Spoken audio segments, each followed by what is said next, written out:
Hey watercolor fans, I hope your watercolors are going well. Been practicing your shapes and your various textures and surface qualities with the previous tutorials I've been posting.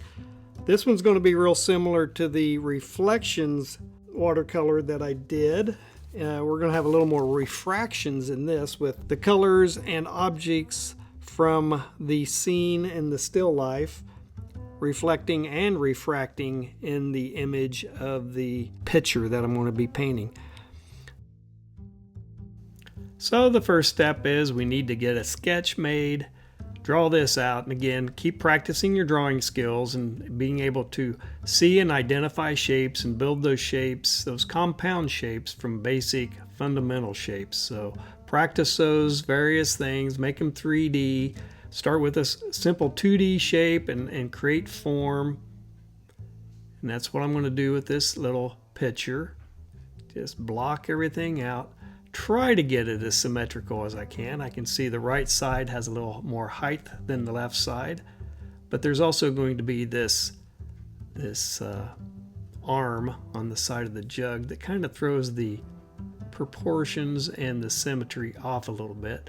But I am trying to fix that left side. This piece also has draping fabrics in it, so that's a first for our tutorials, is to try to create the sense of a draping cloth. It's got a tabletop with a wood grain on it and a couple of lemons. Got to have those round basic shapes to work into our tutorials, give you more practice creating those spherical shapes through modeling, through your highlights, through your shadows. And I'm going in, I'm looking for all the weird little shapes in that reflected jug, that pitcher. And I'm going in and creating the half lock folds in the fabric. And as you saw in the first part of the video where the photograph was shown, this is going to be a fairly dark overall piece and lots of color, lots of blue color, and it's really going to have those little punches of yellow that really create a visual focal point. Alright, so now we have the sketch done and we're going to start mixing up our blues, get a real saturated, it's still going to be about a coffee state. Really intense blues, drop them in, wet on dry, but as it's wet, this is on a Strathmore paper, so it's going to stay wet, and I'll have plenty of time to come in and around everywhere that there is blue, the background, the cloth, I don't care. It's all one big shape at this point. I'm just going to block all of that in. Work around my lemons. I want a sharp edge around the lemon, so that's why I'm doing a wet on dry. And as it's wet, I can drop in some more colors. Work in some of that warm tone for the tabletop. And again, it doesn't matter. I'm going to now introduce some of that nice blue I had mixed up and create a nice complex color there. Picking out some highlights. Everything's very wet and it'll stay wet for a while. I got a couple dribbles on my bottle right there. I'll deal with those later. I had forgotten to put the color on the inside of the handle there. And then, sorry about that, I forgot to turn on my video. I had done an initial couple of shapes with a thin wash of blue.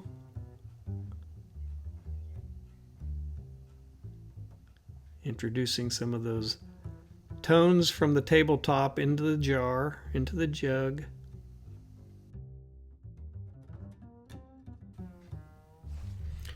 And now dropping in the base color for the lemons.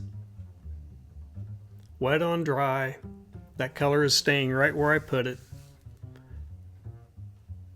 And now we've transitioned, everything is dried, and I'm beginning stage 2, and I'm going to start blocking in more saturation, denser colors, finding shapes, starting to identify the fabric and separate it from the background. They're both blue colors. It's just a matter of the intensity of the blues. Mixing a little burnt sienna into the blue, get that richer greenish blue feel to the color as well. Following the edge of the fabric.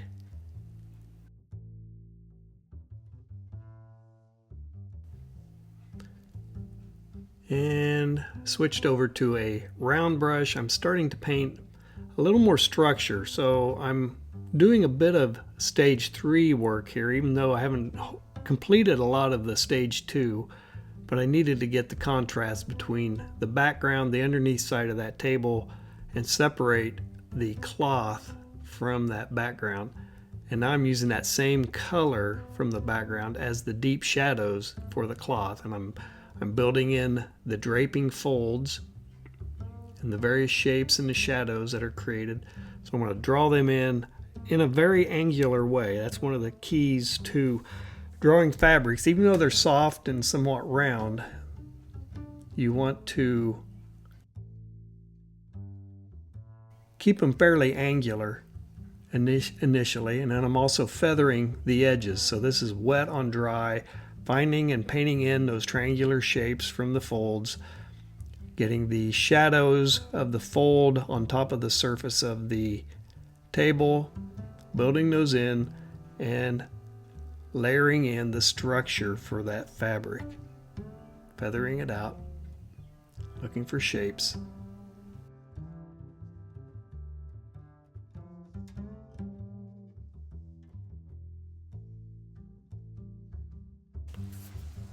I apparently did not have my focus lock on again. And I thought I did. Feathering out that color.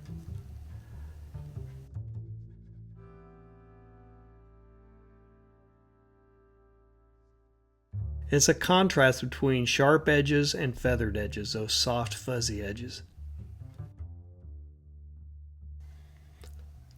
So as I have one area on my piece wet and really can't do anything, it needs to dry a little bit, I'm moving off over to the lemons. They're dry and I can work in the additional contrast and a little more shape, finding the basic shapes, trying to create that form and texture on the lemon.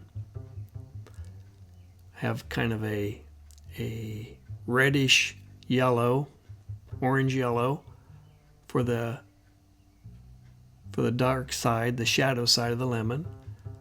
All right, everything's dried down there on the tabletop. I can come in and increase the shadow on that forward plane, increase a little more of the definition of the cloth from the background.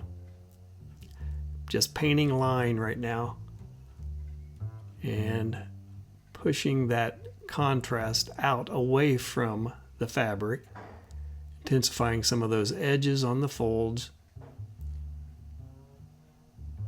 getting the shadow under the lemons, just creating that separation, a little more structure on the underneath side of the table. Going to build that leg shape right there, just through value, or the darker hue.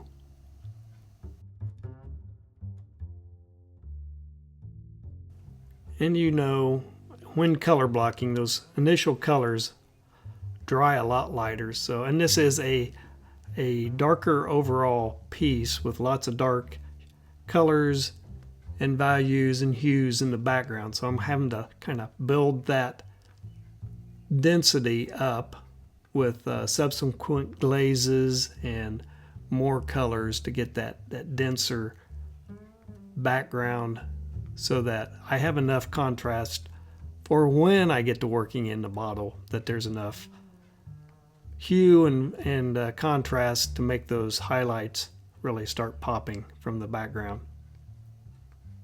And I'll have to go through the same thing with the colors inside that picture. So I'm really mixing up ultramarine, phthalo blue, burnt sienna, probably some raw umber, or even burnt umber to get that really dark, dense, blackish blue, greenish blue color complexities in the background. Got some nice runs and dribbles starting to happen there. You can see the surface of the paper is shiny, so it's really wet. And the paper, and now the paper is dried again, and I'm going to glaze in some more intense saturated blues on the fabric. And I'm going over the background again, getting more density, feathering out those edges. I'm trying to retain those irregular edges from my initial wash. Drop in more glazes on the underneath side of the table, a little more density. And now it's time to start adding that structure, contrast, density to the bottle, bringing those colors from the background, from the fabric, into the bottle, into the reflections, into the refractions, and really start making that bottle pop with all of its details and strange shapes, color interactions, those gradients. Painting those shapes and elongated shapes. Remember, reflections are kind of elongated, distorted images from the environment, like little mirrors. But because the bottle has so many different shapes and angles and plane changes, those shapes are essentially distorted. And I'm picking up some of the colors of the lemon, colors of the tabletop, and dropping them in, blocking it in to the shape of the bottle.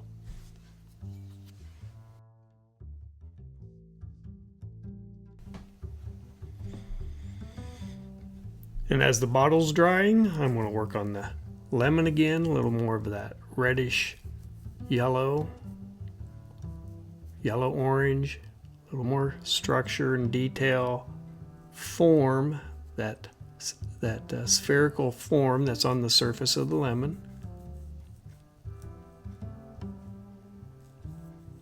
Not only color-wise, but also texture. There's texture marks going on, dropping in that same color into the center of the jug.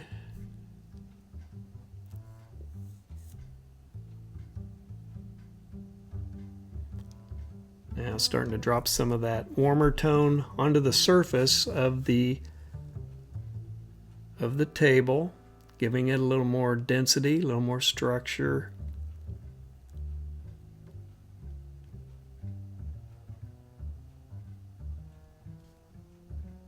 Fixing the boo-boo. There's always fixing boo-boos. Reds, really intense reds right on that lower portion, the shadow side of the lemon.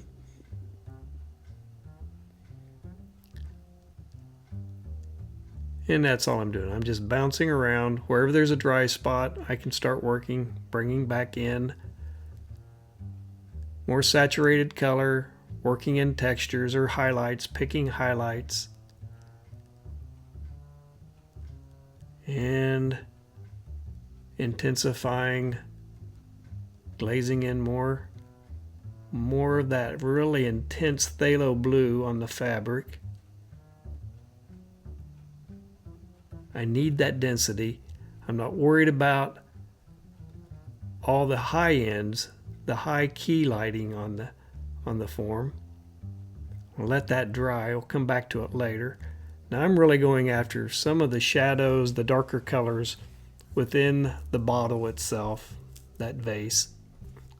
I've called it a vase, I've called it a pitcher, I've called it a jug. So I think it's a pitcher.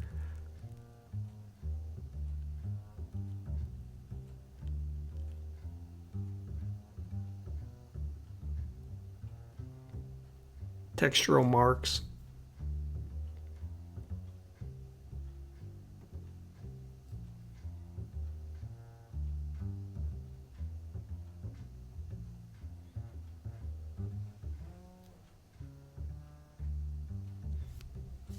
And as you go along on any of these pieces, you can't be afraid of moving it to the next layer of intensity, be it saturated color or textural marks or detail. And it's also a matter of just how much detail you're wanting in your pieces. Everybody's going to have a different level that they want to achieve.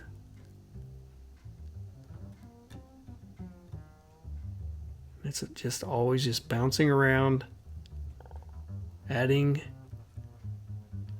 definition. There's the shadow on the underneath side of the picture, intensifying those edges. At the bottom, on the sides, the interior shapes.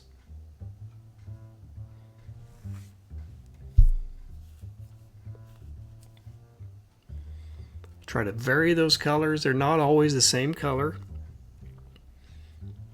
They're just different percentages of the same colors. The phthalo blue, ultramarine. If I'm wanting a cooler blue, I might use more of that ultramarine. If I'm wanting a greener feel to it, I might use the phthalo and mix a little bit of that yellow ochre or even yellow into it. And now I'm just sitting, with a thin brush, I'm just painting all those fussy little shapes, those dark edges. And this is getting to be a thicker paint. We're well into the milk and the cream stage of thickness. And it's pretty much wet on dry. And if I need it, I'll feather the edge with water.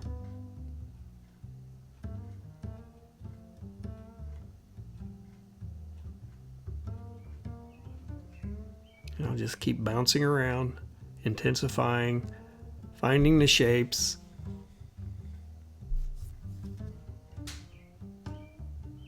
Had to change angle.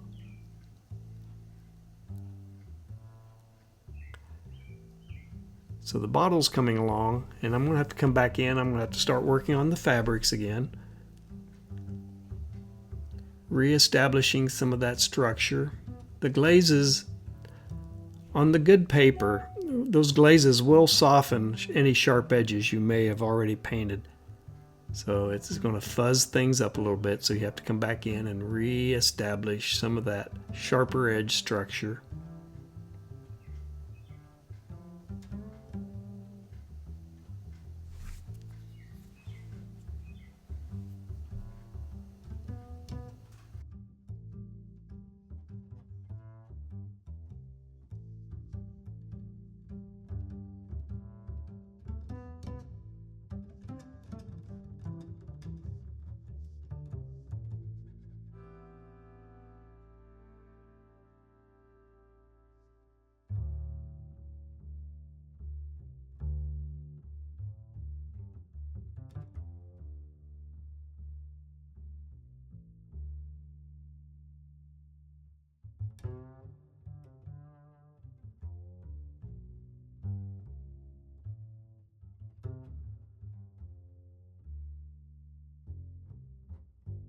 All right, so that saturated blue, those glazes that I put on are now dry enough. I'm coming back in with just a damp flat brush, and I'm re-establishing all the highlights, the blue highlights. It's not a white highlight, but it's a lighter blue, phthalo blue highlight on the ridges and the edges of those folds.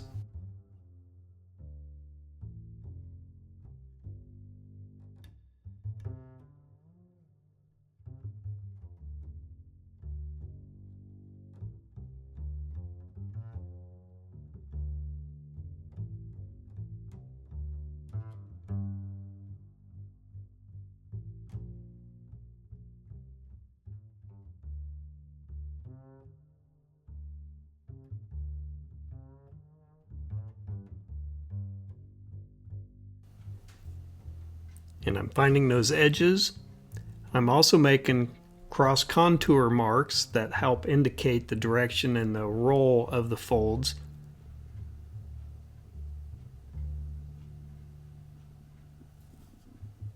Softening up that edge on the transition from the fold to the tabletop. letting the folds dry, working back in on the bottle, glazing in more color.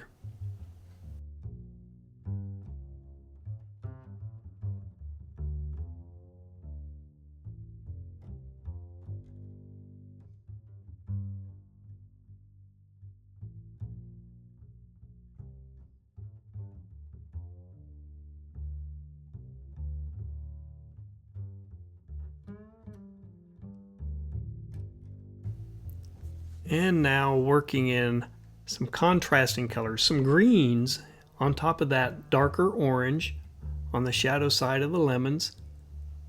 Need that contrast.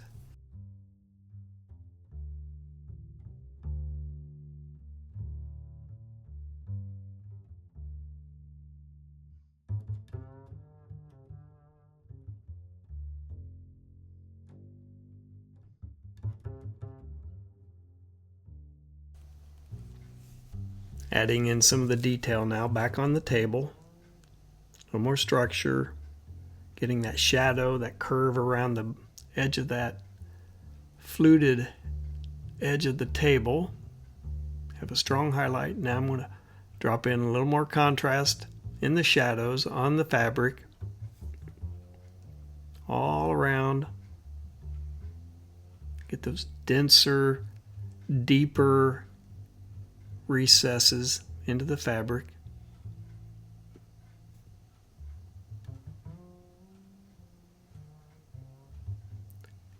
And that's really what I'm doing now. Bouncing around, intensifying shadows, adding the detail in.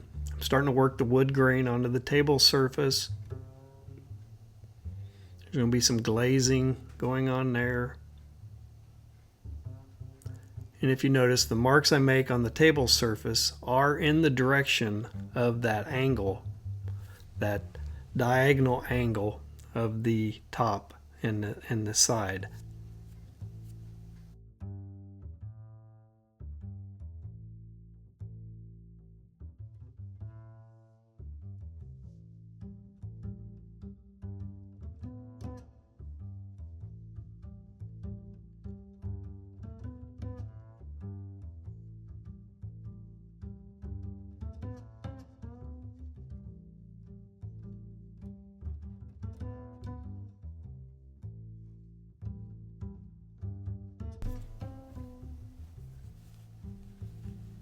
More glazing, bouncing around, intensifying color, picking highlights, adding more contrast, drawing with the brush. This is the fussy part of the piece to get it to read right. All the little things that you're doing, picking highlights.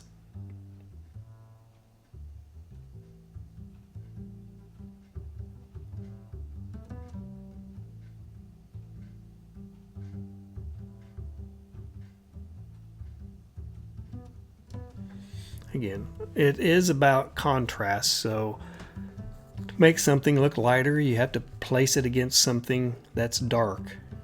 That increases the contrast. Coming in now, I'm just reactivating all that blue, those glazes, and I just wanted to get kind of a streak of light coming through the background. While I was lightening the top up, I'm intensifying the darks underneath the table. Couple more glazes.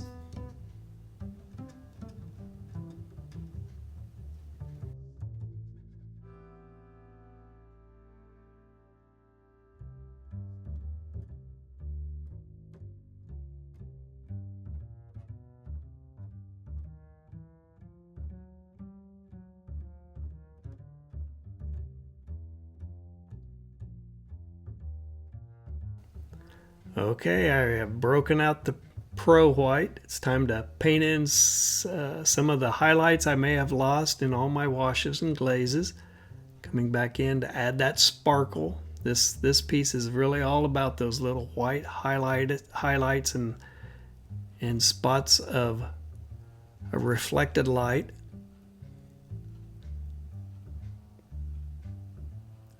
Drawing with the edge, dropping in little dots and smacks of color on the bottle, even on the top of the lemons. Anyway, that is another still life with glass, with reflections, with refractions, lots of dense colors. You can build those up through glazes if you're really brave, and if we get to that point, we can get to that really saturated dense color right from the start, and you wouldn't have to do many glazes. It's a little trickier. It is scary.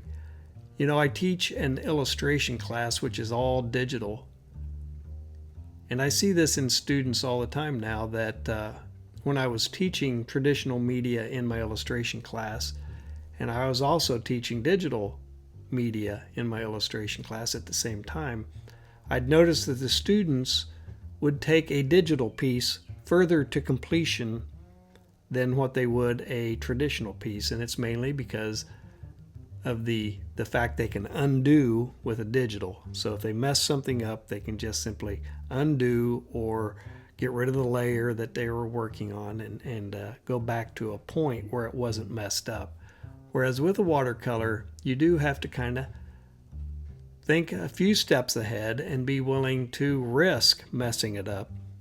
So I think that's a big difference between digital media and a traditional media, is that there are points at which you can't rescue a traditional piece and you just have to start over. But with a digital piece, you may have various versions that you've saved.